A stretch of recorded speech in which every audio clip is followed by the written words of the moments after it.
Hello बच्चों। यहां दिया है in a large room a person receives direct sound waves from a source 120 metre away from him.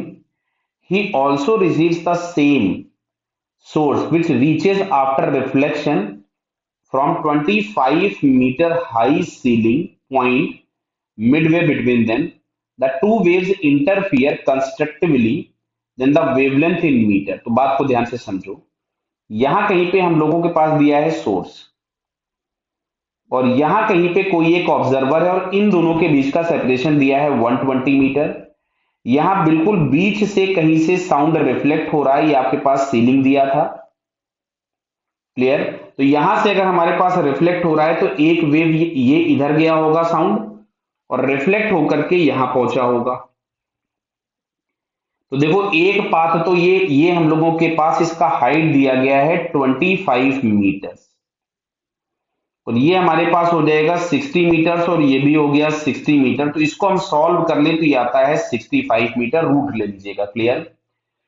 Root of 60 का square plus 20 का भी square अगर हम लोग करेंगे तो ये हम लोगों के पास मिल जाएगा 65।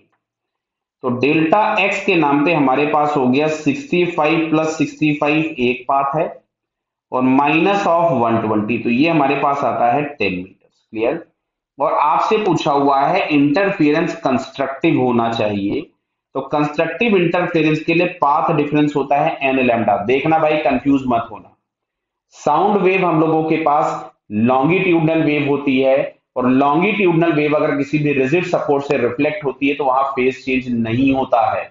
वहां पर फेस चेंज नहीं होता है कोई भी। बराबर? तो इसलिए कंफ्यूज मत होइएगा, क्योंकि यहां पे जनरली हम लोग अगर ये इलेक्ट्रोमैग्नेटिक वेव होती या हमारे पास ये ट्रांसवर्स वेव होती, रस्सी डोरी वाली होती, तो किसी भी रिजिड सपोर्ट से जब रिफ्लेक्ट होती है तो फेस चेंज पाई का हो जाता है, जिसकी वजह से एक एडिशनल पाथ डिफरेंस आता है। क्लियर? तो यहां से अगर हम लोग लैम्डा लिखेंगे तो it is 10/n।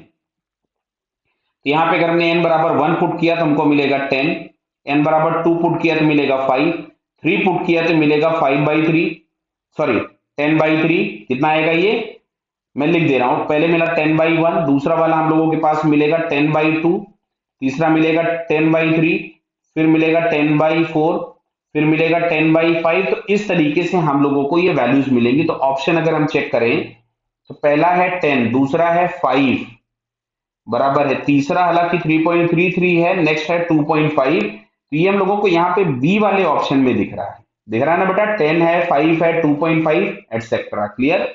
So it's B answer is correct. Confuse मत होना कि आप ए लगा चले आओ, क्योंकि ए वाला ऑप्शन अगर हम पाथ डिफरेंस λ/2 करेंगे तो वो वाला ऑप्शन आपको मिलेगा। Clear? Okay, all the best.